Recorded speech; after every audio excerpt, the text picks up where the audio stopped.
सरकार करप्ट हो चुकी है। घूम फिर के जो 3 बड़े लीडर हैं नेपाल के, वही कभी ये प्रधानमंत्री बन जाते हैं, कभी वो बन जाते हैं। वहां पक्ष और विपक्ष का कोई सिस्टम नहीं है। तो हमको लगता है कि ये सबक भारत को भी सीखना चाहिए। आस पड़ोस के हमारे मुल्क जो हैं वो अगर स्थिर नहीं रहेंगे तो भारत में एक संकट भारत में भी दिखाई देगा। बिल्कुल। और हमारे आस पड़ोस जब शांति रहेगी तो हमारे देश में भी शांति रहेगी। ये दुर्भाग्यपूर्ण है हमारे देश में कि अगर हम प्रधानमंत्री नरेंद्र मोदी जी के खिलाफ बोले तो हम देश के खिलाफ बोल रहे हैं। अगर हम बोले कि बेरोजगारी ज्यादा है तो हम एंटी नेशनल हो जाएंगे। जो अभी मौजूदा सरकार है, उस सरकार का ये जो रवैया है, कोई जर्नलिस्ट अगर उनके खिलाफ आवाज उठा ले तो या तो उनका चैनल बंद हो जाएगा, या जेल में चले जाएंगे, या उनको धमकी मिल जाएगा, वो एंटी नेशनल हो जाएंगे, है ना, नक्सलवादी हो जाएंगे। भारत की जनता में पेशेंस बहुत ज्यादा है कि वो मौके बार बार आपको देगी और कहेगी कोई बात नहीं, हमने एक टर्म तुम्हें दिया, तुमने गलती किया, तुम सुधारो, हम फिर से एक टर्म देते हैं। यहाँ का जो मीडिया है और 2-3 काम के लिए बन गया है कि कैसे हमेशा दिखाएं कि मोदी जी ही विश्व गुरु हैं। चाहे मोदी जी कितने भी फ्लॉप होते रहे, मोदी जी ही विश्व गुरु हैं। दूसरा हिंदू और मुसलमान करते रहना, हिंदुस्तान और पाकिस्तान करते रहना। आज की हकीकत क्या है उस पर ये मीडिया कतई बात नहीं करती है। हम सोचते हैं कि अगर मीडिया पर्दा डालने के लिए नहीं होती ना, और इतना बड़ा इकोसिस्टम इनका नहीं होता, तो कब का कब मोदी सरकार एक्सपोज हो चुकी होती। ऑपरेशन सिंदूर हुआ, उसमें कितने विमान गिरे उस पर कोई जवाब नहीं दिया जाता। ऑपरेशन सिंदूर क्यों रोका गया उस पर कोई नहीं जवाब दिया जाता। पहलगाम में आतंकी आए कैसे और वो आतंकी अभी हैं कहाँ, वो पकड़े गए या नहीं पकड़े गए, आप उस पर कोई जवाब नहीं देते। सवाल आज मीडिया से पूरी तरह से गायब है। सत्ता से सवाल तो पूछो ही नहीं, लेकिन मीडिया में भी आप जवाब न दो। आप जवाब दिए तो आप गए, आपको बैन कर दिया जाएगा। हमने जो अख्तियार कर लिया है ये कि हमसे जिस लैंग्वेज में, जिस लहजे में जो बात करेगा उसी लहजे में बात करेंगे। ये बहुत कहते हैं ना कि लालू जी के समय पर, राबड़ी जी के समय पर जंगल राज था। नगर निगम को कोर्ट ने कहा था क्या जंगल राज चल रहा है क्या? कोर्ट ने कभी लालू जी की सरकार को जंगल राज नहीं कहा था। लालू जी के खिलाफ एक साजिश रची, वो साजिश ये है कि बोलो कि जंगल राज आ गया है, और उसी साजिश पे आज तक हर चुनाव में ये जंगल राज आ जाएगा, जंगल राज आ जाएगा, जंगल राज आ जाएगा की राजनीति करते हैं। खुद प्रधानमंत्री जी 2 बार से जा रहे हैं बिहार में, लेकिन जंगल राज टर्म यूज नहीं कर रहे हैं, क्योंकि उनको मालूम है कि अगर जंगल राज आप बोलेंगे तो उनको बैकफायर करेगा। उनको नीतीश कुमार जी जब हमारे साथ आते हैं तब जंगल राज नहीं आता है, और जब उनके साथ जाते हैं तो सब कुछ सही हो जाता है। नमस्कार, मेरा नाम हैदर अब्बास नकवी है और आप लोग मुझे इस वक्त दास स्वतंत्र पर देख रहे हैं। बातों का सिलसिला जल्दी शुरू करते हैं और बताते हैं कि इस वक्त हम लोग कहां पर हैं। विक्रांत, राष्ट्रीय जनता दल केंद्रीय कार्यालय में स्वतंत्र की टीम क्या कर रही है भाई? देखिए हैदर साहब, बिहार का चुनाव है तो केवल एक सूबे का चुनाव, लेकिन देश दुनिया की उस पर नजर लगी हुई है। और तेजस्वी यादव एक युवा व्यक्ति जिस तरीके से पूरे कहा जाए कि बड़ी राजनीतिक दल बीजेपी, नीतीश कुमार जो लंबे समय से सत्ता पर है, उसको चुनौती दे रहे हैं, तो उन सब मुद्दों पर तेज तर्रार प्रवक्ता कंचना यादव जी से बात करने आए थे। लेकिन अब चूंकि नेपाल का भी मुद्दा बहुत बड़ा हो गया, तो कंचना जी खुद युवा है तो इनसे समझेंगे, जेएनयू में खूब पढ़ी हैं, तो नेपाल का मुद्दा भी इनसे समझेंगे। तो आइए चलते हैं आरजेडी। और मैं आपको बता दूं, कंचना यादव को आप पहचान गए होंगे। आजकल जो डिबेट है, जो स्टूडियो में डिबेट है, उसको एकदम से पलट दिया। पहले होता था कि एंकर हावी होते थे, कंचना जी ने पूरा गेम पलट दिया। कैसे ये गेम पलटा ये भी समझेंगे, चलिए आइए। तो कंचना जी, बहुत बहुत स्वागत है आपका। दास स्वतंत्र पर हम लोग पहली बार बात कर रहे हैं।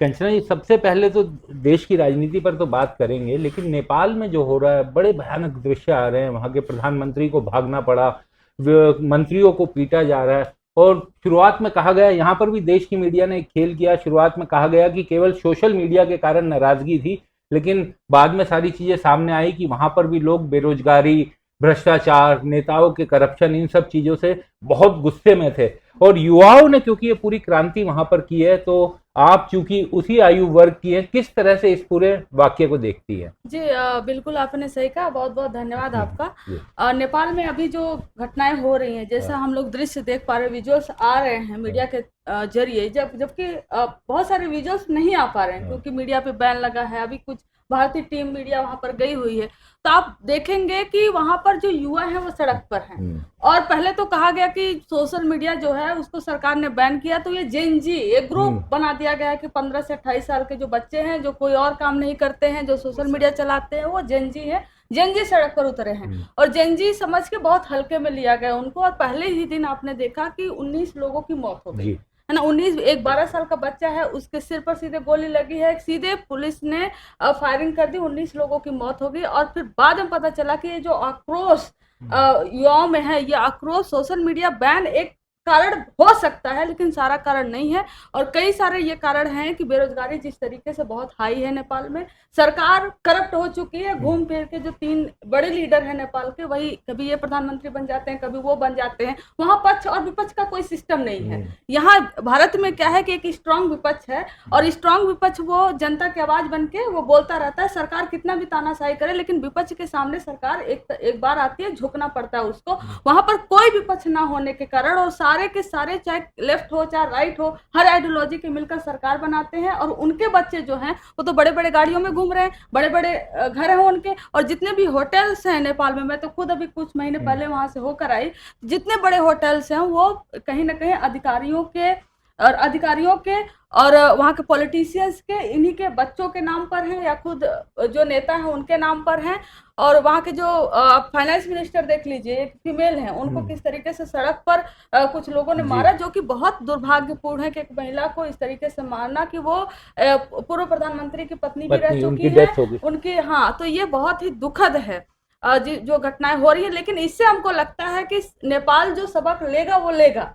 नेपाल तो एक पीछे हो जाएगा, क्योंकि बहुत सारी चीजें जल चुकी है, खुद पार्लियामेंट जल गया है। लेकिन आस पड़ोस के मुल्क जो हैं, इंक्लूडिंग इंडिया, उनको भी इससे सबक लेना चाहिए कि बहुत सारे इश्यूज हैं, चाहे वो बेरोजगारी हो, चाहे वो महंगाई हो, चाहे जो 15 से 18 साल के युवा ग्रुप है जिनके पास काम करने के लिए नहीं है, तो सोशल प्लेटफॉर्म पे, मीडिया प्लेटफॉर्म पे आ गए और एक तरीके से अपनी जीविका बना के वो चल रहे हैं।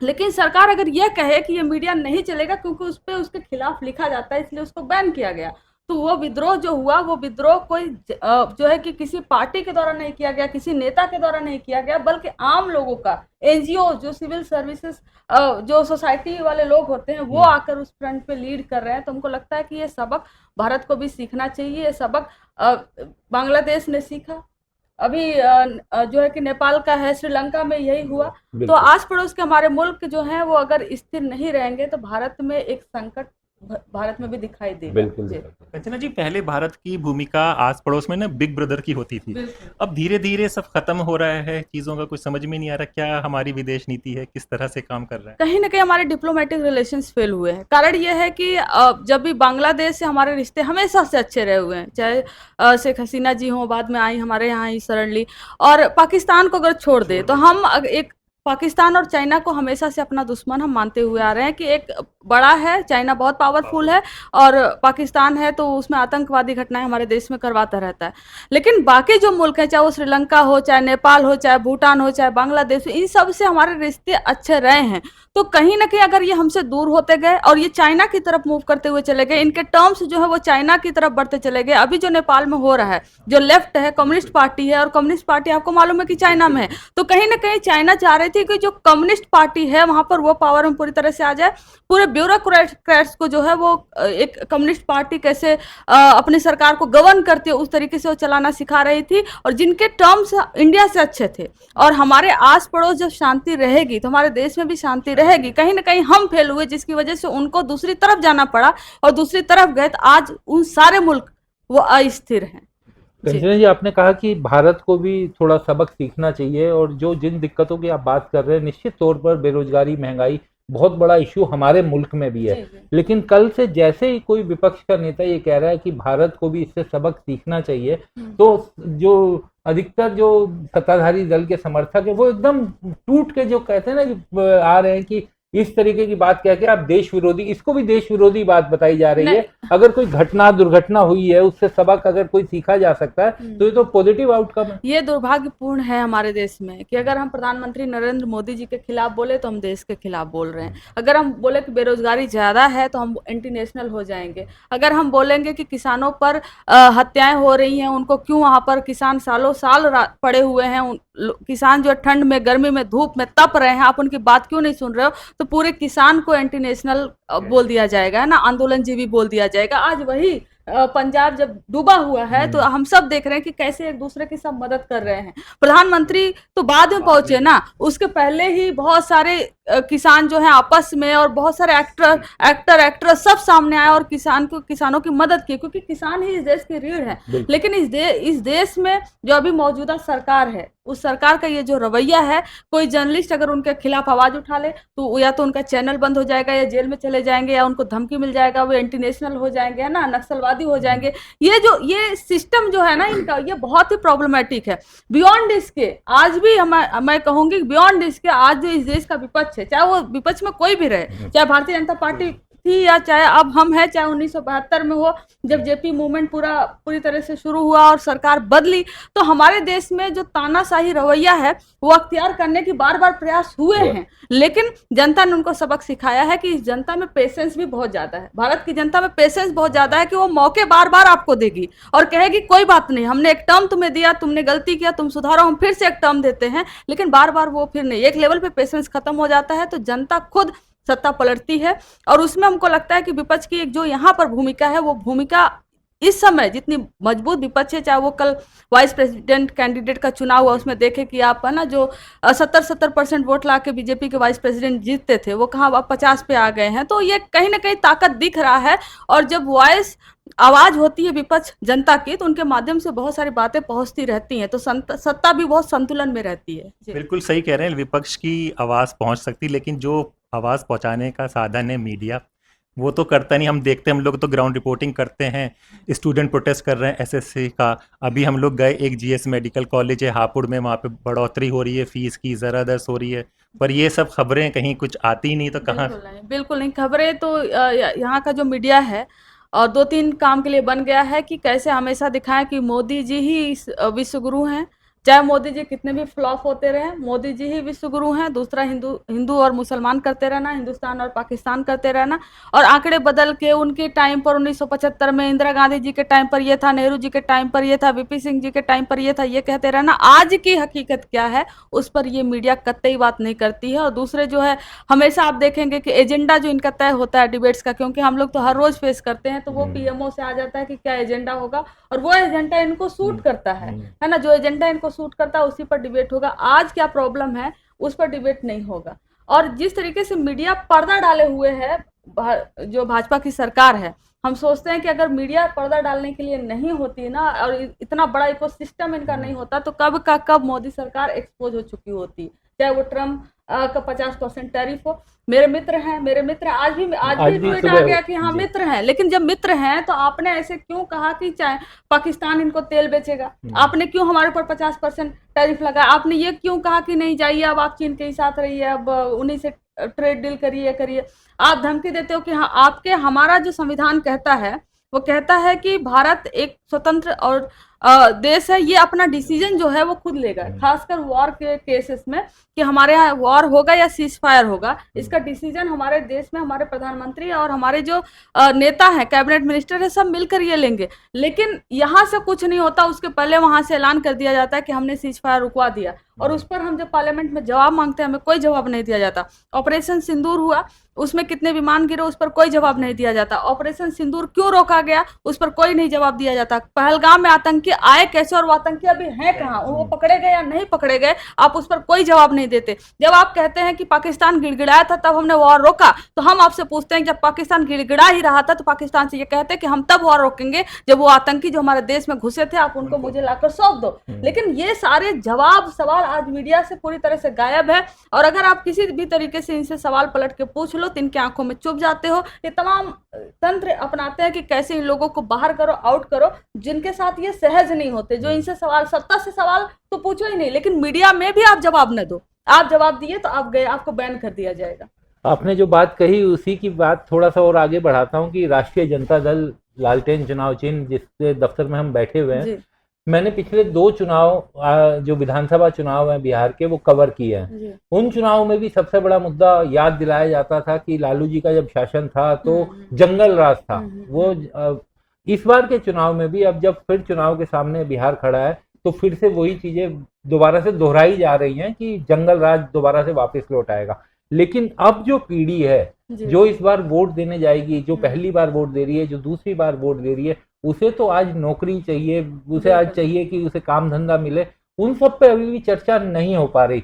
तो क्या ये आरजेडी के लिए कोई मुश्किल है ये नहीं। लोगों को समझाना कि आपके असल मुद्दे क्या है, आपका भविष्य है, आपका वर्तमान है, या फिर भूतकाल है जिसकी बात की जा रही है? नहीं, देखिए, पहली बात की जिस भूतकाल की बात हो जी। रही है मैं उस पर भी पहले आती हूँ जी। कि ये बहुत कहते हैं ना कि लालू जी के समय पर, राबड़ी जी के समय पर जंगल राज था, और ये कहते हैं कोर्ट ने कहा था, और हकीकत ये है कि कोर्ट ने किस संदर्भ में कहा था मैं उसको बता देती हूँ कि 1997 में, 1997 में पटना में हर समय बारिश के समय में जल जमाव होता है। दिल्ली में होता है, कौन सी ऐसी सिटी भारत में है जहां पर जल जमाव नहीं होता? पटना में भी हुआ था, और मुश्किलें हो रही थी जज को कोर्ट पहुंचने में, या जो देख रहे थे कि डेंगू और ये सब की प्रॉब्लम उठ रही थी, तो उन्होंने नगर निगम को समन किया, बुलाया, कोर्ट ने बुलाया नगर निगम को और बोला कि ये सब क्या चल रहा है, पानी कब से जल जमाव भरा हुआ है, क्या जंगल राज चल रहा है क्या? इस संदर्भ में नगर निगम को कोर्ट ने कहा था क्या जंगल राज चल रहा है क्या? कोर्ट ने कभी लालू जी की सरकार को जंगल राज नहीं कहा था, न ही राबड़ी जी की सरकार को जंगल राज कहा था, लेकिन क्योंकि इनके पास, हमने कहा ना, जो ये तंत्र है इनके पास, पूरा इकोसिस्टम है इनके पास, ब्यूरोक्रेसी से लेकर मीडिया से लेकर तमाम, इस सिस्टम के माध्यम से इन्होंने जो हमारे खिलाफ, आरजेडी के खिलाफ, लालू जी के खिलाफ एक साजिश रची, वो साजिश ये है कि बोलो कि जंगल राज आ गया है, और उसी साजिश पे आज तक हर चुनाव में ये जंगल राज आ जाएगा, जंगल राज आ जाएगा, जंगल राज आ जाएगा की राजनीति करते हैं। लेकिन पब्लिक इससे अब ऊब चुकी है। भाई, जंगल राज के नाम पर आपको 20 साल दिया गया, पब्लिक ने दिया आपको, आप कह रहे हो कि जंगल राज आ जाएगा, लेकिन आप यह बताइए कि इस समय जो बिहार में अपराध है, वीआईपी इलाके जहां पर खुद विधायक रहते हैं, जहां पर ब्यूरोक्रेट्स रहते हैं, जहां पर जजेस रहते हैं, वहां पर फायरिंग होती है, 200 राउंड फायरिंग होती है, लेकिन किसी की भी हिम्मत नहीं है कि उठकर यह कह दे कि यहाँ पर जंगल राज चल रहा है। हॉस्पिटल में गुंडे घुसकर, अपराधी घुसकर मार देते हैं, हालांकि दूसरा भी अपराधी रहता है, लेकिन इतनी सिक्योरिटी होने के बावजूद भी ऑपरेशन, जो हॉस्पिटल में गोलीबारी होती है, वहां पर एक व्यक्ति को मार दिया जाता है, लेकिन किसी की हिम्मत नहीं कि जंगल राज कहते हैं। नालंदा में एक महिला के पैर में कीले ठोक ठोक कर मार दिया जाता है, एक बच्ची का रेप होता है। कौन सा ऐसा जिला है, कौन सा ऐसा प्रखंड है, कौन सा ऐसा पंचायत है जहां पर हर रोज आपराधिक घटनाएं नहीं हो रही हैं? हर रोज हो रही है, अपहरण हो, लूट हो, हत्या हो, बलात्कार हो, ये सब तो ऐसा लगता है आम बात हो गया। और शराबबंदी के नाम पर जहरीली शराबें बेची जा रही हैं। शराबबंदी आप कर दिए, लेकिन शराबबंदी के पीछे का ये मकसद था कि पूरा का पूरा टेंडर जो है वो किसी न किसी को सौंप दिया जाए, किसी ऐसे व्यक्ति को सौंप दिया जाए जो डायरेक्टली या इनडायरेक्टली, जो नीतीश सरकार है, जो बीजेपी सरकार है, उसको फायदा पहुंचाया जाए। तो ये हुआ, लेकिन क्या किसी की हिम्मत है कि 300% आज बिहार में अपराध बढ़ा हुआ है? अगर आप 1990 से 2005 के अपराधों की तुलना, 2005 से अभी के अपराधों की तुलना करेंगे तो 300% अपराध की घटनाएं बिहार में ज्यादा है एनडीए सरकार में, लेकिन इसकी कोई जवाबदेही तय करने को तैयार नहीं है। और खुद मुख्यमंत्री जी ही वो जो है कि उनके पास पुलिस विभाग भी है, गृह मंत्रालय भी मुख्यमंत्री जी के पास है। आज बिहार में सड़कों पर जब कोई एसएससी का स्टूडेंट प्रोटेस्ट करता है, बीपीएससी का स्टूडेंट प्रोटेस्ट करता है, तो उसके ऊपर गोलीबारी होती है, उस पर लाठियां चलाई जाती है, पानी से, ठंड में आपने देखे होंगे पानी फेंके जाते हैं उन पर, लेकिन मुख्यमंत्री जी का कहीं आता पता नहीं है। क्या उनको बोलना है, कैसे स्टैंड लेना है? पुलिस भी अपने आप में, पुलिस की हत्या हो गई 2-3 जगह, तो बिहार में पुलिस की हत्या हो गई, पुलिस भी जवानों की हत्या हो रही है, लेकिन किसी भी एक सिंगल मीडिया में हिम्मत नहीं है कि यह कह दे कि बिहार में जंगल राज है और इस पर चुनाव कर ले। हम तो कहते हैं कि महाजंगल राज है, महाजंगल राज है, लेकिन आप कभी किसी के मुंह से नहीं सुने होंगे। और खुद प्रधानमंत्री जी 2 बार से जा रहे हैं बिहार में, लेकिन जंगल राज टर्म यूज नहीं कर रहे हैं, क्योंकि उनको मालूम है कि अगर जंगल राजा बोलेंगे तो उनको फायर करेगा, बैक फायर करेगा उनको। फिर लोग महाजंगल राज की जब आंकड़े गिनाएंगे ना, तो प्रधानमंत्री जी हो, नीतीश कुमार जी हो, उनकी सरकार हो, जवाब नहीं दे पाएगी। बिल्कुल ठीक कहा। इसी में छोटा सा और जोड़ना चाहूंगा कि देखिए, आपने कहा कि दोनों अगर शासनकाल की तुलना की जाए तो सब चीजें साफ हो जाएगी। तुलना करेगा कौन? आपके कहने से कोई ना होगा। देश की मीडिया को बताना चाहिए कि भाई जब लालू जी का जंगल राज था, जिसको आप जंगल राज बोलते हैं, तब ये अपराध के आंकड़े थे, और नीतीश जी का जो सुशासन है अब ये आंकड़े हैं, तो काम तो उनका है ये करना, अब उन्होंने तो काम करना छोड़ दिया। बिल्कुल बिल्कुल। एक दो लोग, एक दो चैनल्स ऐसे हैं, कुछ जैसे आप जैसे स्वतंत्र पत्रकार हैं जो निष्पक्ष, वो दिखाते हैं, वो बताते हैं कि हाँ घटनाएं तब कितनी थी अब कितनी है, लेकिन अधिकतर, जिनको हम गोदी मीडिया भी कहते हैं, अधिकतर लोगों के अंदर ये हिम्मत नहीं है कि कहे। लेकिन हाँ, हम कह रहे हैं ना, हम कह रहे हैं, अभी आपके चैनल पर मैं बोल रही हूँ कि कितनी अपराध की घटनाएं हैं, और यही मैं, जब हम लोग नेशनल टेलीविजन पे जाते हैं, हमारे सारे प्रवक्ता हमारे पार्टी के जब जाते हैं और आंकड़े गिनवाते हैं, तो उनको बड़ा चुभता है। फिर वो क्या कर देंगे, माइक बंद कर देंगे, फिर वो क्या कर देंगे, फिर वो दूसरे एंगल से फिर घेरने की शुरुआत कर देंगे। तो ये देख रहे हैं कि एक जो वो हमेशा नैरेटिव बनाने की कोशिश कर रहे हैं, वो आरजेडी जो है उसको बहुत तगड़े से जवाब दे रही है। एक समय होगा कि ठीक है आप सफल हो गए, लालू जी हमारी पार्टी के विधायक भी कम हो गए, वो आप सफल हो गए हो उसका नैरेटिव बनाने में, लेकिन देर सवेर वो जो असलियत है वो पब्लिक के सामने आ रही है। और आज बिहार की जनता कह रही है भैया बहुत हो गया, बहुत हो गया आपका इसी हर साल जब चुनाव आता है जंगल राज आ जाता है, फिर जब आप हमारे साथ आते हैं जंगल राज नहीं आता है। नीतीश कुमार जी जब हमारे साथ आते हैं तब जंगल राज नहीं आता है, और जब उनके साथ जाते हैं तो सब कुछ सही हो जाता है। तो वही हम कह रहे हैं कि ये जो नैरेटिव है ना, आज का युवा जो एक पीढ़ी है ना, जो पैदा हुआ 2005 के बाद, वो तो नहीं देखा है। आप उसको क्या बताने की कोशिश कर रहे हो ना? वो आज कहेगा कि हमारे लिए यूनिवर्सिटी का है, वो आज कहेगा कि हमारे लिए रोजगार का है, वो आज कहेगा कि आज भी हम पलायन करके दूसरे राज्यों में क्यों जा रहे हैं रोजगार करने, क्यों हमें ये देश छोड़कर जाना पड़ रहा है। आज की समस्या का समाधान, जब इतना हाईटेक जमाना हो गया है और बिहार जैसी जगह पर इतने बड़े राज्य में एक भी आप बताइए कि कोई डेटा साइंस सेंटर हो, कोई रिसर्च बड़ा सेंटर हो, आज इस पर सवाल उठ रहा है। आज भी जब इलाज कराना होता है तो सब लोग बिहार से उठकर दिल्ली के एम्स में आते हैं। ये सारी समस्याएं आप पे डील करिए ना। आज के बच्चे जो हैं वो आज का बिहार देख रहे हैं, आज का बिहार देख रहे हैं। लेकिन आप जो कहोगे 1947 में जब भारत विभाजन हुआ था तब बिहार को कुछ नहीं मिला था, ये वो नहीं। 20 साल के आपके लिए कम है, 20 साल कम है। यहाँ तो जनता 5 साल में सत्ता बदल देती है, आपको 20 साल का मौका दी।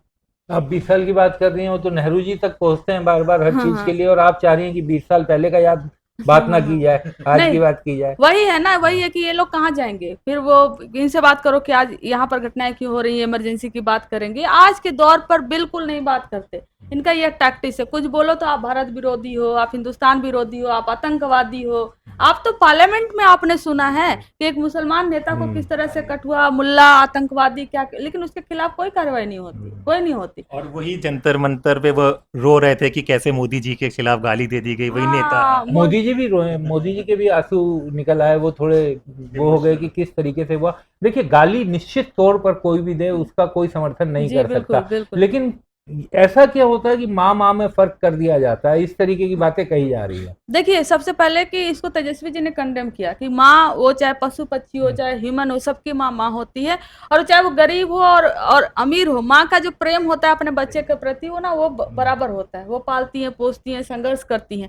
लेकिन हमने देखा कि शायद पूरे विश्व में प्रधानमंत्री नरेंद्र मोदी जी ऐसे नेता होंगे जिन्होंने अपनी माँ का, चाहे वो जिंदा थी तब, चाहे वो अब दिवंगत है, इस देश में नहीं है, इस दुनिया में नहीं है, तब वो राजनीतिक दोहन करने वाले पहले नेता बने हुए हैं। आप ये बताइए कि जब माँ से अपने मिलने जाते थे तो 10-10 कैमरे लेकर जाते थे। हम लोग जाते हैं तो अपने घर में बैठते हैं आराम से, हर कोई जाता है अपने टाइम गुजारता है, लेकिन हम 50 फोकस कैमरे लगाकर ना माँ से आप मिलने आए हैं और उसको नेशनल टेलीविजन पे उसको ब्रॉडकास्ट किया जाए। तो माँ का राजनीतिक दोहन तो आपने तब भी किया, माँ का राजनीतिक दोहन आप तब भी कर रहे हो। लेकिन हमारे इसमें जो सवाल है कि क्या प्रधानमंत्री नरेंद्र मोदी जी कमजोर प्रधानमंत्री हैं कि अगर उनकी माँ को गाली दी जाती है तो वो कार्रवाई क्यों नहीं करते, क्या उस पर राजनीति क्यों करते हैं? और अगर वो कमजोर हैं तो हम लोग उनके साथ हैं। चलिए आप पुलिस स्टेशन, चलिए आप FIR करिए, जो आपकी माँ को गाली दी आप उसको पनिश करिए, हम सब आपके साथ खड़े हैं। लेकिन जब आप चीन, जापान, हर जगह से घूम कर एक हफ्ते आ जाते हैं और वहां से हंसते हुए सारा वीडियो पूरा देश देखता है, और यहाँ आने के बाद फिर आप एक वीडियो कॉन्फ्रेंसिंग करके बिहार के नेताओं से, बीजेपी नेताओं से आप बात करते हैं और कहते हैं कि घर घर यह संदेश पहुंचाइए कि मेरी माँ को गाली दी गई। तो घर घर संदेश पहुंचाइए। आप ये क्यों नहीं कहते प्रधानमंत्री जी कि यह रिवाज जो है गाली देने का, इसकी शुरुआत आपने की थी। किसी की माँ को जर्सी गाय बोल देना, किसी की माँ को कांग्रेस का विधवा बोल देना, किसी की बीवी को यह बोल देना कि ये तो 50 करोड़ की गर्लफ्रेंड है, और कभी ये कहना कि अचार के डिब्बों पर लड़कियों का फोटो लगा दो तो अचार का सेल ज्यादा बढ़ जाएगा। इस तरह की भाषा का जो उल्लंघन है ना, वो सिर्फ और सिर्फ आप ही कर सकते हैं। और जब मोदी जी आपकी माँ का अपमान हुआ, उस मंच पर ना तेजस्वी जी थे, ना राहुल गांधी जी थे, और ना ही कांग्रेस का कोई बड़ा नेता था। पता नहीं कौन सा विक्षिप्त एक व्यक्ति आया और आपकी माँ को गाली दिया। और जो मीडिया, पूरी मीडिया जो 13 दिन से 16 दिन की यात्रा में 13 दिन वोटर अधिकार यात्रा को कवर नहीं की, वो मीडिया अचानक से आती है और पूरे गाली को दिन रात चलाती है। और आप सिर्फ बिहार बंद क्यों करवाते हैं? आपकी माँ गुजरात से थी, आप देश के प्रधानमंत्री हैं, आप यह भी अपने संबोधन में कहते हैं कि मेरी माँ को गाली देना मतलब देश की माँ को गाली देना। तो क्यों नहीं आपने पूरे देश को बंद करवाया? क्यों नहीं आपने गुजरात को बंद करा? आपने बिहार को ही क्यों बंद करवाया? क्योंकि बिहार में चुनाव आने वाला है। तो इसका सीधा लिंक है कि आप अपनी माँ के नाम पर, दिवंगत माँ के नाम पर आप राजनीतिक रोटी सेक रहे हैं, इससे ज्यादा आप कुछ नहीं कर रहे हैं। और उसके बाद जब बिहार इन्होंने बंद किया, उस दिन नीतीश कुमार जी की सरकार ने कोई भी छुट्टी का ऐलान नहीं किया था। और जब आप एक काम करने वाले व्यक्ति हैं जो हर रोज अपनी नौकरी पर जाते हैं, जिसका जायजा लिया जाता है कि हाँ ये आए थे या नहीं आए थे, एब्सेंट थे, प्रेजेंट थे, उस हिसाब से आपकी सैलरी तय होती है, तो आप उस दिन नौकरी पर जाएंगे। एनटीपीसी सहित कई एग्जाम्स थे, बच्चे एग्जाम देने जा रहे थे, उनका एग्जाम हैम्पर हुआ, बच्चे एग्जाम नहीं दे पाए, और सड़कों पर माँ बहन की, पत्रकारों की माँ बहन की जमकर गाली दी गई। तो क्या पत्रकारों की माँ बहन नहीं होती हैं? जो सड़क पर एक बुजुर्ग व्यक्ति है, साइकिल से जा रहा है अपने काम पर, गरीब व्यक्ति है, और एक व्यक्ति आता है भाजपा का कार्यकर्ता और सोनिया गांधी जी को बार वाला बोलकर और उस व्यक्ति का साइकिल से उठाकर उसको फेंक देता है कि मना कर रहा हूं कि नहीं जाना है। एक प्रसव पीड़ा से परेशान माँ, वो भी तो माँ बनने वाली है ना, वो हॉस्पिटल जा रही है। वो आपके गुंडों ने मैं तो कहूंगी जिस तरीके की हरकतें सड़कों पर हुई वो एक तरीके से गुंडे हैं। आपके गुंडों ने उन्हें रोका। प्रसव पीड़ा से परेशान एक माँ को जो वीडियो वायरल हो गया, हम सब लोगों ने उसको शेयर किया, तो वहां से उनको दबाव गया कि नहीं उस गाड़ी को जाने दो, फिर जाके गाड़ी को जाने दिए। एक शिक्षिका पढ़ाने जा रही थी, उसकी छुट्टी तो नहीं डिक्लेयर था ना, तो जाएगी, वो बच्चे आए या नहीं जाए वो जाएगी, उसकी ड्यूटी है। आपके जो गुंडे हैं उसमें महिलाएं भी उसको पकड़ कर घसीट कर लाती हैं, उसको मारती हैं, और ऊपर से कार्रवाई शिक्षिका के खिलाफ हो गई। जो लोग मारे उन पर कोई कार्रवाई नहीं हुई, शिक्षिका पर हुई क्योंकि वो पढ़ाने कैसे जा रही थी। क्या आपने छुट्टी डिक्लेयर किया था? हमारा ये सवाल है। कोई भी बंद होता है वो सरकार के खिलाफ होता है, और सरकार से मांग होती है कि भाई इस मामले में ये कार्रवाई की जाए। आपको समझ में आया कि ये बंद करके किससे मांग की गई और क्या कार्रवाई मांगी गई? नहीं, इसमें समझने की जरूरत नहीं है ना। 2014 से प्रधानमंत्री जी जब से प्रधानमंत्री बने हैं मोदी जी, तब से सवाल सिर्फ और सिर्फ विपक्ष से पूछा जाता है। मतलब महंगाई क्यों है, जवाब विपक्ष देगा, क्योंकि नेहरू जी के टाइम पर यह हुआ करता था। आज बेरोजगारी क्यों है, विपक्ष जवाब देगा, क्योंकि इंदिरा जी के टाइम पर यह हुआ करता था।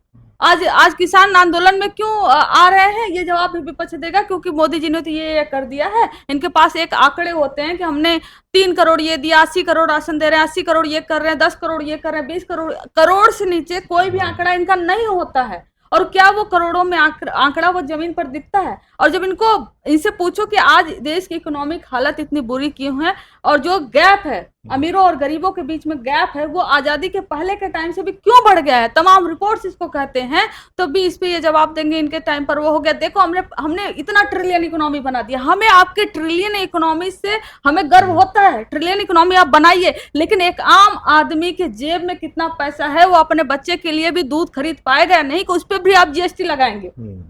आप पेन पे, आप किताब पे, आप कॉपी पे, आप दूध पे, आप दही पे, आप मक्खन पे, हर चीज पर आपने जीएसटी लगा दी है।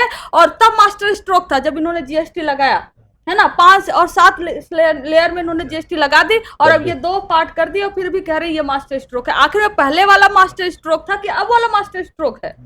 और ऐसे गैस सिलेंडर के दाम बढ़ा देंगे, और फिर जैसे ही आएगा होली, भाइयों और बहनों, माताओं, आपके लिए ये होली का उपहार आपको प्रधानमंत्री मोदी जी दे रहे हैं, और मार एकदम पोस्टर बैनर हर जगह लग जाएगा। तो आप बताइए, जब त्योहार आता है आप कम कर देंगे, जब चुनाव आता है आप कम कर देंगे, जब आपके ऊपर जो टैरिफ बढ़ा, 50% टैरिफ लगा जब यूएस के द्वारा, तब आप सोच रहे हो कि कंज्यूमर जो है, क्योंकि यूएस जो है वो कंज्यूमर है हमारे प्रोडक्ट का, हम वहां पर ज्यादा एक्सपोर्ट करते हैं। तो जब बाहर की मार्केट कोलैप्स कर रही है, नहीं ले रही है सामान, तो आप अपने यहाँ कंज्यूमर बढ़ाने के लिए कि ताकि यहाँ के जो प्रोडक्ट है, कम से कम जेब में पैसा नहीं रहेगा हमारे पास, तो कोई कैसे जाकर खरीदेगा। तो जेब में 2-4 पैसे बचे, तब जाके ये कंज्यूमर बनेंगे, और यही साइकिल फिर चलती रहेगी। तब जाकर आप जीएसटी घटाते हो, और उसको भी आप मास्टर स्ट्रोक बोल देते हो। तो ये तो दोहरा नीति नहीं हो सकता ना, कि मेरा चिट भी मेरा, पट भी मेरा, ये और सिर्फ सवाल विपक्ष से पूछा जाए। हमें फील होता है जब हम जवाब देते हैं, ऐसा लगता है कि सत्ता में वो नहीं, सत्ता में हम बैठे हैं, और जवाबदेही जो है वो हमारी है। जवाबदेही हमारी मंत्री, विधायक, सांसद सब उनके बनेंगे, लेकिन जवाब हम देंगे, है ना। तो ये है ये भी हम समझना चाहेंगे कि न्याय यात्रा का जो संदेश आप लोग देना चाह रहे थे वो पहुंचा, क्योंकि मेन स्ट्रीम मीडिया में 2 ही खबरें दिखी, एक गाली वाली दिखी और एक दिखी कि कन्हैया कुमार और पप्पू यादव को ऊपर चढ़ने नहीं दिया। इसके अलावा तो मेन स्ट्रीम मीडिया ने कुछ बताया नहीं। तो क्या संदेश पहुंच पाया कि नहीं पहुंच? देखिए, संदेश कई सतहों तक पहुंचाना था। पहला संदेश यह था कि जैसे ही चुनाव आया 2 महीने पहले आपने बोला बिहार में एसआईआर कराएंगे। सबसे पहले कि बिहार की किसी भी पॉलिटिकल पार्टी ने आपसे यह लिख कर नहीं मांगा था कि आप आइए बिहार में एसआईआर करवाइए, और ना ही किसी भी पॉलिटिकल पार्टी से आपने कंसल्ट किया था, बात किया था। हाँ, बीजेपी के दफ्तर में आपसे बात हुई होगी तो वो अलग बात है, लेकिन किसी भी पार्टी से बिहार में इन्होंने बात नहीं किया था। चले गए एसआईआर करने एक प्रेस नोट के जरिए, आपने प्रेस कॉन्फ्रेंस भी नहीं किया।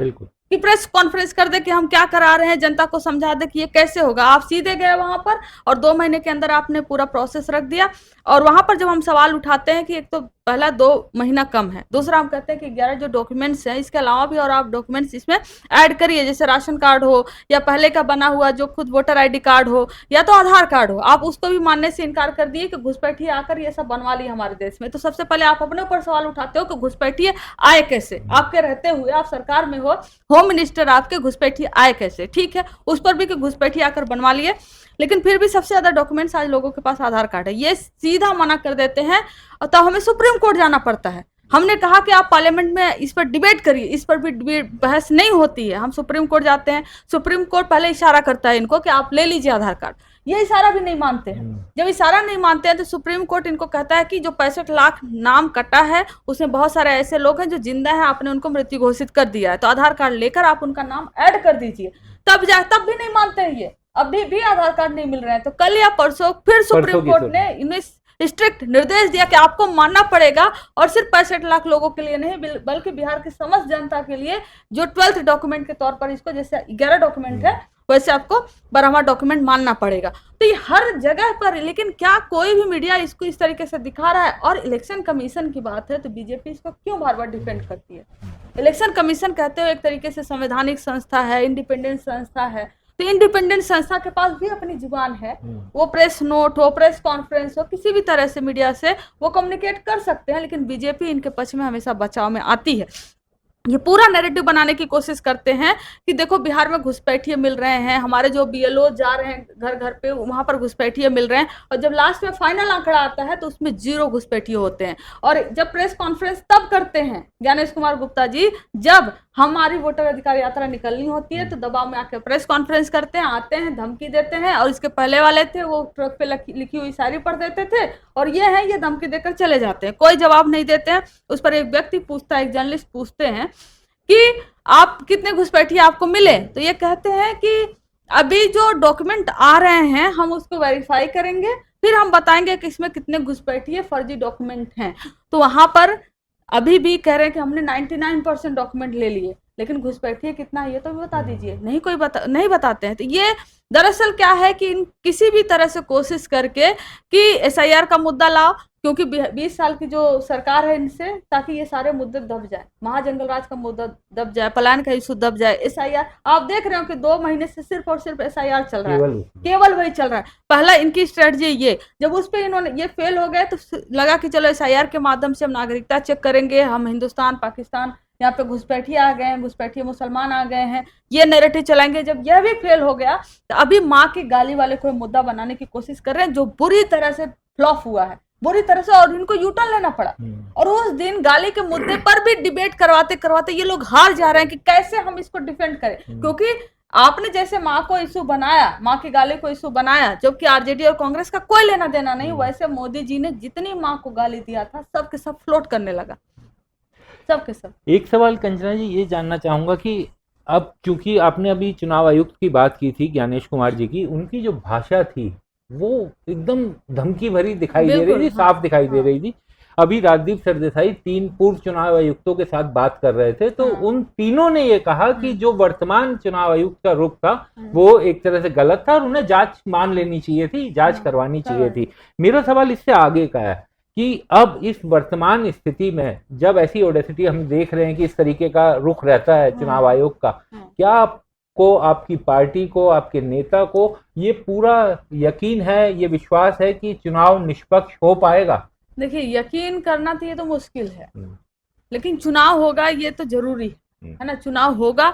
और खासकर जो जिन लोगों का इन्होंने नाम काटा था, ये कहते हैं कि इलेक्शन कमीशन के किसी भी पार्टी की तरफ से कोई शिकायत नहीं आई है, और ये सुप्रीम कोर्ट में बोलते हैं, बिल्कुल सुप्रीम कोर्ट में झूठ बोलते हैं। और हमारी ही पार्टी से आरजेडी के बीएलएज लाखों शिकायतें की हैं, जो हम लोग के पास भी हर रोज डेटा आता रहता है कि आज इस जगह पर इतनी शिकायतें हुई, ये इनका नंबर है एसआईआर में, ये इनका क्रम संख्या, ये इनका नाम है, और ये जिंदा है, इनको मार दिया गया है, या मरे हुए इनका नाम ही नहीं काटा गया।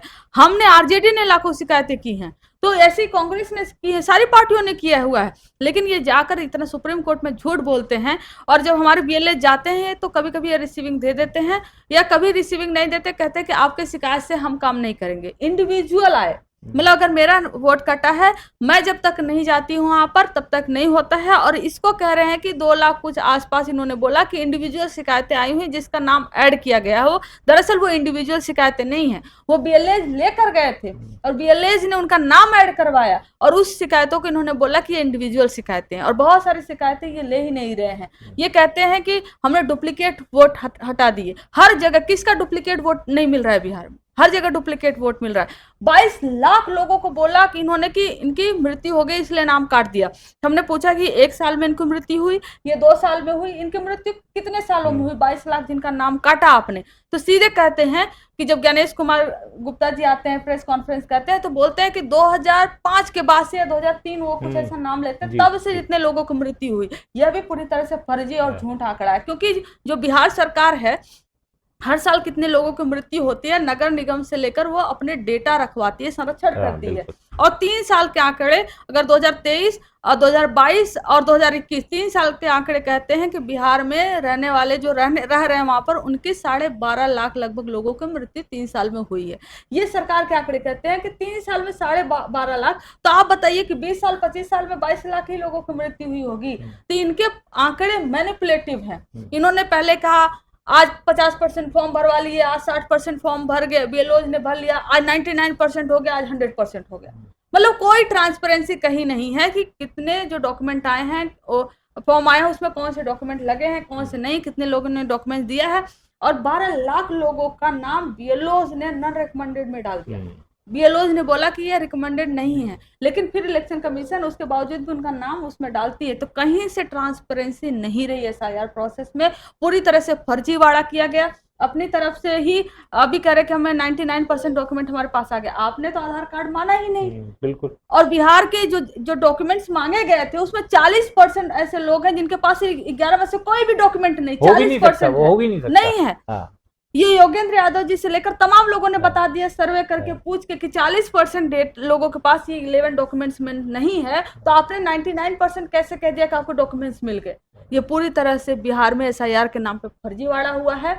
घुसपैठिए के जो ये वेस्ट बंगाल में जाते हैं ना, घुसपैठी वाली राजनीति करते हैं हर साल, उनको लगा कि बिहार में भी चल जाएगा, वहां भी नहीं चला, पूरी तरह से फ्लॉप। लेकिन एक छोटा सा फर्क है ना, बिहार के घुसपैठियों के लिए ममता बनर्जी जिम्मेदार, बंगाल के घुसपैठियों के लिए ममता बनर्जी जिम्मेदार है और यहाँ के घुसपैठियों के लिए विपक्ष जिम्मेदार है। बिल्कुल। और ये जब गुजरात में थे मुख्यमंत्री प्रधानमंत्री जी 2002 में, तो घुसपैठियों का सवाल उठा था। तो ये कहते हैं कि भाइयों और बहनों ये बताइए कि घुसपैठिए के लिए कौन जिम्मेदार है, राज्य की सरकार या केंद्र की सरकार? दरअसल केंद्र की सरकार जिम्मेदार है। मान लीजिए आप चाहते हैं कि इस देश में घुसपैठिए न रहे, हम भी तो चाहते हैं कि न रहे। कौन चाहते हैं? कौन? मेरा ये घर है, मेरे पार्टी का ऑफिस है, मेरे पार्टी के ऑफिस में आकर बीजेपी वाला कल कब्जा कर ले तो हम बर्दाश्त करेंगे क्या? हम उनको घुसपैठिया बोलेंगे ना? तो कोई नहीं बर्दाश्त कर सकता। पहली बात यह है कि आंकड़े कहते हैं कि मनमोहन सिंह जी की सरकार में, यूपीए सरकार में 87,000 घुसपैठियों को डिपोर्ट किया गया था। और जब घुसपैठियों को डिपोर्ट किया जाता है ना, तो ऐसे नहीं कि आप फ्लाइट लेकर आए, उनको बैठा और कहीं जाकर गिरा दिए, ऐसे ह्यूमन है ना, कुछ टर्म्स एंड कंडीशन होता है। यूएन का कंडीशन है कि आप उनके साथ ह्यूमैनिटी से पेश आओगे। और अगर घुसपैठिए किसी देश में घुस गए हैं और आपको लगता है कि मान लीजिए हमारे देश से बांग्लादेश से आ गए घुसपैठिए, तो वहां की सरकार से आप बात करोगे, डिप्लोमेटिक डील होगा और बोलोगे कि आपके यहाँ से हमारे यहाँ इतने लोग आ गए और हम इनको डिपोर्ट करना चाहते हैं, और इज्जत के साथ आप उनको डिपोर्ट करोगे।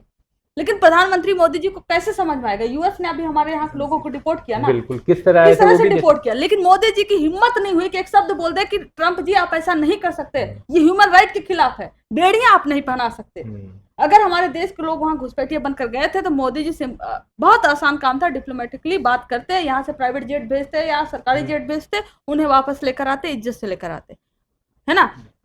तो 18 हमें जो आपको बता रही थी 87,000 घुसपैठियों को मनमोहन सिंह जी की सरकार में डिपोर्ट किया गया था। और सबसे ज्यादा घुसपैठियों पर बोलने वाली भारतीय जनता पार्टी ने अभी तक सिर्फ 1822 ऑफिशियली 1822 घुसपैठियों को डिपोर्ट किया, और ये 2011 से। और उसके लिए आप कहते हो हम CNRC कर रहे हैं, है ना, हम CNRC किए जहां आप बताइए ना कितने घुसपैठिए मिले आपको और कितने को आपने डिपोर्ट किया।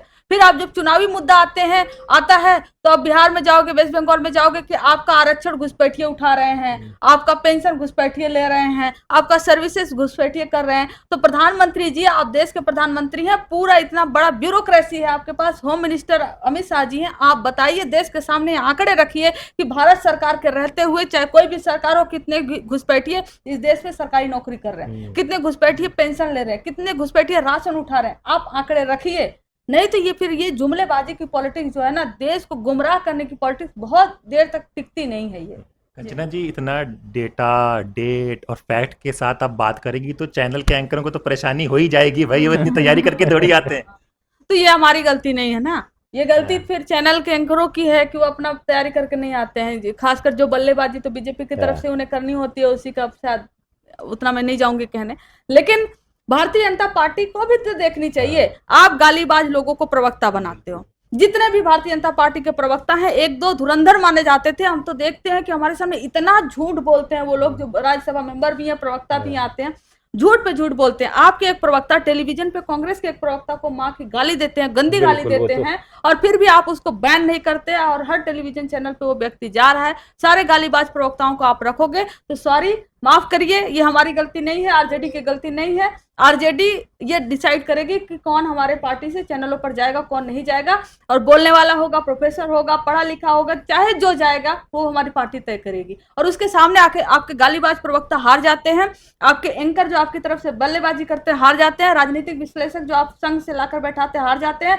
राजनीतिक चिंतक आप जो है ना, तमाम उपाधि देकर जो है, नाम सरनेम देकर बैठाया जाता है, सब हार जाते हैं। तो फिर भी ये हमारी गलती नहीं है। आप हमें 1 घंटे के अंदर आप हमें 30 सेकंड देते हैं, और 30 सेकंड में कहते हैं आप अपनी बात कहिए और जाइए। हम 1 घंटे वेट करके 30 सेकंड में हम बोलकर अपनी बात आते हैं, फिर भी आपको समस्या हो रही है, तो हमारी समस्या नहीं है। एक चीज ये जानना चाहूंगा कि पिछले बिहार चुनाव में तेजस्वी यादव ने लगातार पढ़ाई, दवाई और बेरोजगारी इसकी बात की थी, और इन 3 चीजों से वो हिल नहीं रहे थे, आगे पीछे नहीं हो रहे थे। बीजेपी ने बहुत कोशिश की अपनी पिच पर लाने की। इस बार उनके इस जो बात है पढ़ाई, दवाई और रोजगार, उसको देश के लोगों तक पहुंचाने की जिम्मेदारी आप जैसे प्रवक्ताओं को दी है कि जो टीवी चैनल पर जाते हैं और वो अपनी बात कहें। टीवी चैनल पर जाकर के आपको ज्यादा दिक्कत टीवी चैनल के एंकर से होती है या बीजेपी के प्रवक्ताओं से होती है? देखिए, बीजेपी के प्रवक्ता तो हम बाद में पहुंचेंगे ना, बीच में बैरिकेड तो एंकर है। मतलब जो हम जवाब दे रहे हैं तो उधर से जवाब आना चाहिए बीजेपी से ना, तो जवाब तो बीच से आने लगता है। तो प्रॉब्लम हमें किसी से नहीं है, हमें लिटरली प्रॉब्लम किसी से नहीं है। आप हमें जितना समय दो, हम अपनी बात कह के आएंगे। प्रॉब्लम तो उनको हमसे है, प्रॉब्लम उनको हमसे है, हमें किसी से कोई प्रॉब्लम नहीं है। वो चाहे हमारे पार्टी के और प्रवक्ता हो, कभी इनको बैन कर देना, कभी उनको बैन कर देना। और ये है कि आपके पास क्या मुद्दा है। और सर, आपने जैसा कि कहा बेरोजगारी, महंगाई, तेजस्वी जी ने जो मुद्दा बनाया था 2020 के चुनाव में, वो भी वही मुद्दा इस साल भी मुद्दा है। और हम 6 महीने, साल भर पहले से अगर आप देखेंगे तो तेजस्वी जी ने कहा कि हम माई बहन मान योजना के तहत 2500 रुपए देंगे, हम पेंशन 400 बढ़ाकर 1400 करेंगे, हम बिजली जो है वो फ्री करेंगे, बहुत सारे हमने योजनाएं, युवा कमीशन हम बनाएंगे, फॉर्म जो भरे जाएंगे, जो खासकर कॉम्पिटिटिव एग्जाम्स के जो फॉर्म होते हैं गवर्नमेंट के, उनके फॉर्म जो निःशुल्क होंगे, आने जाने का भी पैसा मिलेगा। ये सारी हमारी योजनाएं, हम तो बहुत पहले से इसका प्रचार कर रहे हैं जी। हम बहुत पहले से प्रचार कर रहे हैं। तो यही मुद्दे होंगे चुनाव में। पिछली बार भी आप देखे होंगे कि चुनाव जब डिक्लेयर हुआ था, अनाउंस हुआ था, उसके बाद तेजस्वी जी ने 10 लाख रोजगार नौकरी की घोषणा करके एक बड़ा मुद्दा बना दिया। और इसी से भारतीय जनता पार्टी डरी हुई है, कहीं ऐसा ना हो कि इस बार भी तेजस्वी जी जो है किसी ऐसे मुद्दे को, रोजगार के मुद्दे को बड़ा मुद्दा बना दे और ये पूरी तरह से फेल हो जाएंगे। क्योंकि फिर ये कहेंगे कि अगर हम कहेंगे हम 20 लाख नौकरी देंगे, तो ये कहेंगे हम 50 लाख नौकरी देंगे, और जब ये कहेंगे हम 50 लाख नौकरी देंगे तो जनता पूछेगी कि अभी तक कितना दिए। फिर यही चाहते हैं कि इस पिच पर चुनाव हो ही ना, चुनाव हो हिंदू और मुसलमान पर, चुनाव हो पाकिस्तान पर, चुनाव हो माँ की गाली पर। तो ऐसा नहीं है। बिहार की पॉलिटिक्स आप सब जानते हैं कि लोकतंत्र की भूमि है, जननी है, और बहुत अवेयर लोग हैं, बहुत अवेयर लोग हैं, बहुत पेशेंस है लोगों में कि एक बार सत्ता देते हैं तो बार बार कहते हैं ठीक है कोई बात नहीं, अगली बार करके दिखाना, कोई बात नहीं, अगली बार करके दिखाना। इतने मौके देने के बावजूद अगर आप फेल होते हो तो हमें लगता है कि अभी इस समय बिहार में आर पार की लड़ाई, बिल्कुल आर पार की और बदलाव की लड़ाई है, जो दिख भी रहा है पूरी तरह से। तेजस्वी जी ही को इतना जो मैं तो उनके सर्वे में भरोसा नहीं करती, क्योंकि सामने हमने देखा है कितनी फ्रॉडगिरी करते हुए आंकड़ों के साथ। फिर भी ये मजबूरन इनको जो है तेजस्वी जी को सबसे आगे पर इनको रखना पड़ता है, मजबूरन, कि तेजस्वी जी ही बिहार की पहली कोशिश पसंद तो है। करते होंगे काफी पीछे रखने की, अरे पर करते ही होंगे, है ना। अगर पर वो गैप बड़ा होगा। अगर 60% जनता पसंद करती होगी तो घटा के उसको हाँ। 40 कर देंगे, 30 कर देंगे, है ना। तो ये अब ये खेल करते हैं ये लोग आंकड़ों के माध्यम से, और ऐसे इनको लगता है कि हमें आंकड़े समझ में नहीं आते हैं। फिर इनको हम बताते हैं, सर जी हम आंकड़ों के ही आधार पर हमने पीएचडी की हुई आपके है, तो है ना? बायो में भी लिखा है डाटा साइंस। हाँ, तो इसलिए हमें आंकड़ों से हमें खेल मत समझाइए, हम आपको बता देंगे कि आपके आंकड़ों में कितना फर्जीवाड़ा है। तो आंकड़ों का खेल नहीं है, जमीन पर क्या आवाज आ रही है उसका जनता परिवर्तन चाहती है। 15-20 साल की सरकार, तेजस्वी जी कहते हैं ना बार बार कि 15 साल में तो गाड़ी को खटारा करके सरकार बैन कर देती है, तो सरकार क्यों नहीं 20 साल में बैन होती है? तो परिवर्तन होगा इस बार। अंजना जी, स्टूडियो में एक तो एंकर हो गए, वो उसका सामना करना पड़ता है, एक प्रवक्ता हो गए, और एक ना राजनीतिक विषय के एक्सपर्ट होते हैं जिसमें प्रोफेसर्स और जर्नलिस्ट आते हैं, तो वो भी एक ही तरह की भाषा बोलते हैं, वो भी ज्ञान देने लगते हैं। तो कब किस तरह से मैनेज किया जाता है सब चीज़ों को? पहली बात कि हमने जो अख्तियार कर लिया है ये कि हमसे जिस लैंग्वेज में, जिस लहजे में जो बात करेगा हम उसी लहजे में बात करेंगे। पहला कि अगर कोई चैनल, बहुत सारे ऐसे चैनल है जो आराम आराम से डिबेट करवाते हैं, आपको प्रॉपर टाइम देते हैं, हर जगह कंप्लेन करना भी ठीक नहीं, वो बहुत आराम से डिबेट करवाते हैं, सबसे ज्यादा समय भी देते हैं, तो हाँ आराम से हम लोग बात करते हैं, जैसे बात करते हैं। कुछ ऐसे होते हैं जो चाहते हैं कि मुर्गा लड़ाई हो उनके यहाँ, तो उससे हम चाहते हैं कि अपने आप को कितना दूर रखें, मुर्गा लड़ाई में शामिल ना हो। लेकिन वही जो मैं कह रही थी, इनके प्रवक्ता माँ बहन के गाली दे रहे थे, वही प्रवक्ता एक दिन मेरे साथ बोलने लगे कि अरे ये तो मुसलमानों के तलवे चाटती है, and that was the language, है ना। फिर मुझे पलट के कहना पड़ा कि इन लफंगों के साथ तो डिबेट नहीं हो सकता। मैं क्या कहूँ, कोई भाषा की गरिमा आपके पास है नहीं, तो ये जवाब देना पड़ेगा। तो जिस लहजे में एक दो एंकर हैं तो ऐसा लगता है कि वो एंकर नहीं, वो एक्टिंग ज्यादा करते हैं, कथकली या भरतनाट्यम वो लोग ज्यादा करते हैं। और उनके साथ परसों शाम की बात है, उनके साथ मैं डिबेट में बैठी थी, तो वो पूछती हैं कि बाद में मैं आपको नाम बता दूंगी, है ना। दर्शकों को भी बता दीजिए। तो वो कहती है कि राहुल गांधी जी मलेशिया में हैं, बताइए यहाँ इंडिया गठबंधन की मीटिंग चल नहीं रही है, कैसे जीतेंगे इनके वाइस प्रेसिडेंट के कैंडिडेट। फिर एकदम ऐसे ऐसे बात कर रही थी, फिर मैंने भी ऐसे बोला थैंक यू, आई है बताने के लिए कि राहुल गांधी जी प्रधानमंत्री हैं, उनका इस देश पे रहना जरूरी है, और प्रधानमंत्री नरेंद्र मोदी जी यहाँ पर हो या ना हो उससे कोई फर्क नहीं पड़ता है। फिर इसी पर वो ना इतना बौखला गई, तो क्या कर रही है कि बॉलीवुड के सारे स्क्रिप्ट जो है इधर से लिखे जाते हैं, वो कह रहे हैं बॉलीवुड के सारे स्क्रिप्ट यहाँ से लिखे जाते हैं, और कंचना जी लिखकर बॉलीवुड के सारे स्क्रिप्ट लिख देती हैं, और फिर उन्होंने उसी पर घुमा फिरा के फिर मुझे उससे ज़्यादा बोलने नहीं दिया। फिर मैं बाद में उनको ट्वीट भी लिखकर टैग करके कहती हूँ कि हाँ आपने मान लिया कि मैं बॉलीवुड के सारे स्क्रिप्ट मैं भी लिखती हूँ, तो अगली बार से करिएगा कि आप भी एक बड़ी शख्सियत है, एक्टिंग तो बड़ा अच्छा करती हैं, अगर आपके लायक कोई स्टोरी नहीं लिख सके तो मैं यहाँ हूँ, आपके लिए एक स्टोरी लिख दूंगी जिसमें आप बहुत फिट होंगी। तो जिस लहजे में वो जो जवाब सवाल करते हैं उसी लहजे में हम जवाब देते हैं, तो फिर क्या होता है ना, तिल मिला जाता है। हमारा पेशेंस देखिए कि हमारी पार्टी को आप 20 साल से बदनाम कर रहे हो ना, लालू जी का आप लोग इज्जत से भी नाम नहीं ले सकते हो, लेकिन अगर हम जिस टोन में, जिस लहजे में आप हमें बदनाम करते हुए आ रहे हो, हमारे नेता को बदनाम करते हुए आ रहे हो, हमारे पार्टी को बदनाम करते आ रहे हो, उस टोन और उस लहजे में मैं आपसे बात भी कर लूं ना तो आपसे बर्दाश्त नहीं होता है। आपने नाम बताया नहीं, लेकिन दर्शक सब समझ गए कि क्या कौन का नाम था। और एक सवाल और, जैसे हर जगह के दर्शक नए होते हैं, आपके जानना चाहेंगे हमारे दर्शक, आपकी आरजेडी के साथ कैसे शुरुआत हुई और आपका क्या बैकग्राउंड है वो भी बताइए। नहीं, मेरा आरजेडी के साथ शुरुआत जो छात्र विंग से हुआ, जेएनयू में छात्र विंग बना 2018 में। हमारी पार्टी तेजस्वी जी ने छात्र विंग बनाया, संजय सर आए हुए थे, उन्होंने जो है कि वहाँ पर हमारे जो सीनियर्स हैं उन्होंने कहा हम यहाँ समाजवादी छात्र विंग बनाएंगे, वो बनाए, हमारे पहले कैंडिडेट वहाँ पे लड़े, फिर दूसरे हर साल हमारे कैंडिडेट लड़ते हैं, तो हमारी छात्र आरजेडी से हमेशा से जुड़ाव रहा। तो जहाँ प्रोटेस्ट वगैरह में हम लोग जाते हैं, हम लोग बोलते रहते हैं, और मैं पहली बार जब मुझे मालूम है कि पहली बार मैं पब्लिक में भाषण दी हुई थी, और वो था कि बिहार में जो ये आते हैं ना पुलिस वगैरह आते हैं और लाठीचार्ज कर देते हैं बिहार विधानसभा के अंदर ही, सरकार जब बदल रही होती है, तो उस समय ही तेजस्वी जी ने हमारे मेरे वीडियो को उन्होंने ट्वीट किया और ये मेरे लिए ना बहुत बड़ा प्रोत्साहन था कि जब आप कोई काम शुरू करते हैं, जैसे आप अपना चैनल शुरू किए होंगे तो 10 लोग से पूछे होंगे कि कैसा जा रहा है कैसा नहीं जा रहा है, तो मेरे मन में ये दुविधा ही नहीं आया क्योंकि हमारे लीडरशिप ने तुरंत ये बता दिया कि हाँ आप अच्छा कर रही हैं। तो ये प्रोत्साहन मिला, ये मोटिवेशन मिला। फिर हम उसी से हमने कंटिन्यू, हम लोग छात्र राजनीति में थे, समाजवादी विचारधारा मंडल कमीशन को लेकर हम लोग टॉक वॉक हर चीज कराते रहे जेएनयू में। फिर अक्टूबर 2023 में हम लोग को बताया गया कि आप लोग को प्रवक्ता जो है कि आप बनना चाहेंगे तो प्रवक्ता हम बना रहे हैं आप लोगों को। क्योंकि आपको जाना भी आपने पहले ही कहा था। एक अंतिम सवाल चलते चलते कि आप आरजेडी जो पार्टी थी उसकी छवि लठैत बदमाशी छवि, या मैं अपने आप को ठीक करूं कि परसेप्शन तो कम से कम यही था, इसी तरीके की छवि बनाई गई थी। लेकिन आप जैसे जो युवा प्रवक्ता इस बार आए और जिस पूरी तरीके से जो नेशनल मीडिया में अब बात करने के लिए मजबूर कर दिया कि आपको फैक्ट्स पर बात करना पड़ेगा, तो इसे एक अच्छा सुखद माना जाए कि इससे आने वाले टाइम में स्थितियां बदलें और सभी लोगों को इसी तरह फैक्ट्स पे आना पड़ेगा। क्योंकि इससे पहले हमने देखा कि मौलाना आते हैं, वो जलील होकर निकलते हैं स्टूडियो से, ना उनको कोई ज्ञान होता है ना समझ में होती। देखिए ये तो आपको भी मालूम है कि जो स्टूडियो सिस्टम होता है वहाँ पर किस तरीके से बनाया जाता है।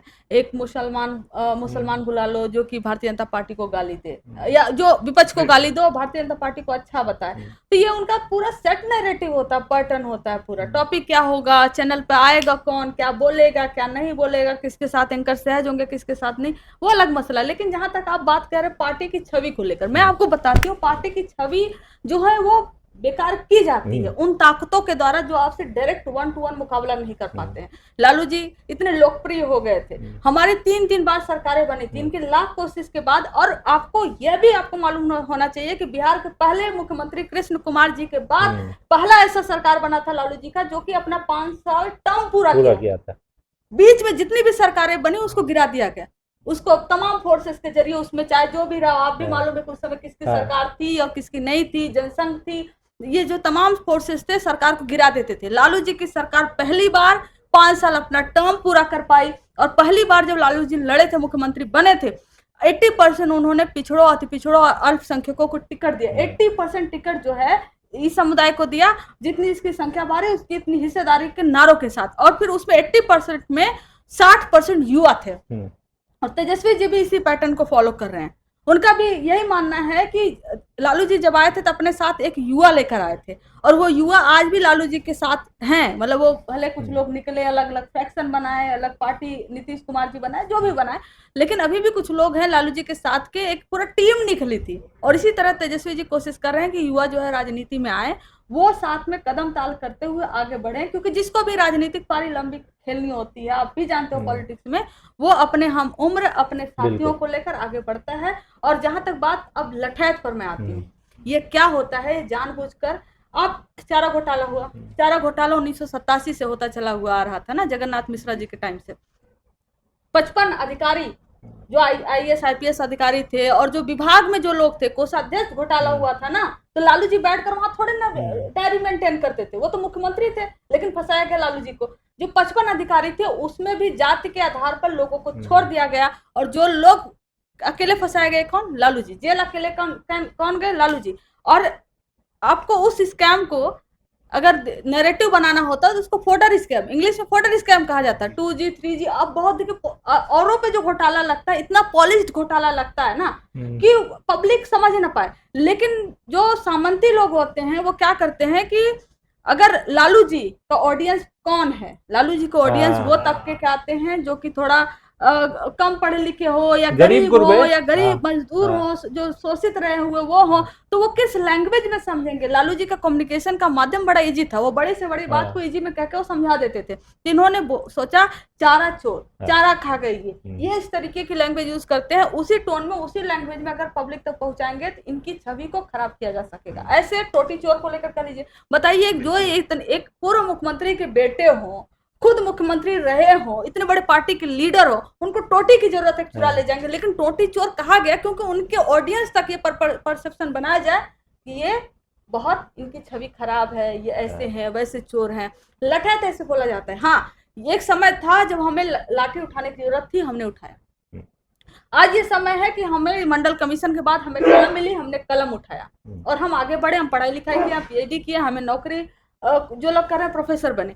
लेकिन जब लाठी उठाने का समय था हमने लाठी उठाया, जब कलम उठाने का समय था हमने कलम उठाया। लेकिन आज हमको आप लोग लठैत कहते हो कि इनको लाठी भांजने के अलावा कुछ नहीं आता। इसका मतलब आज भी आप हमारे कैरेक्टर का असैसिनेशन करते हैं, हमें कमतर बताने की कोशिश करते हैं, हमें जाहिल बताने की कोशिश करते हैं, हमें गंवार बताने की कोशिश करते हैं, जो बर्दाश्त के लायक नहीं है ना आप। तो इनको जवाब देंगे, जवाब मुझे लठैत कहोगे तो हम पलट के जवाब देंगे। लाओ अपने खानदान से कोई जो हमारे लालू जी के इतिहास में एक और बड़ी महत्वपूर्ण बात है कि जितने भी समाजवादी नेता हुए बड़े से बड़े, लालू जी अकेले ऐसे नेता हैं जो कभी बीजेपी किसी भी परिस्थिति में बीजेपी और आरएसएस के साथ नहीं गए। तो उसका खामियाजा भुगतना हुआ। वही तेजस्वी जी कहते हैं ना कि अगर चले गए होते तो राजा हरिश्चंद्र होते, नहीं गए तो चारा चोर हो गए। चले बड़ा अच्छा, दिल ही नहीं कर रहा था कि बात खत्म हो गई, लेकिन सब करने पड़ेगा, वक्त होता है। नहीं, दरअसल मैं जो है कि आप लोग का बहुत शुक्रिया कहना चाहती हूँ कि आप लोग आए। नहीं, अच्छा लगा आपसे बात करके, को सब जानकारी मिली है। चलिए चलते, देखिए आज हमने आपकी मुलाकात शुक्रिया कंचना जी से कराई है। इसी तरह की शख्सियत से हम लोग आपकी मुलाकात कराते रहेंगे। हमारे साथ हमारे सहयोगी विक्रांत यादव थे। तो इसी तरह की शख्सियतों के साथ आपकी मुलाकात रहती रहेगी। तो अपने दोस्त हैदर अब्बास नकवी को इजाज़त दीजिए, फिर होगी मुलाकात किसी और मुद्दे के साथ। तब तक के लिए नमस्कार। हमारे चैनल को कृपया लाइक करें, सब्सक्राइब करें और अपने साथियों से भी जरूर करवाएं। शुक्रिया।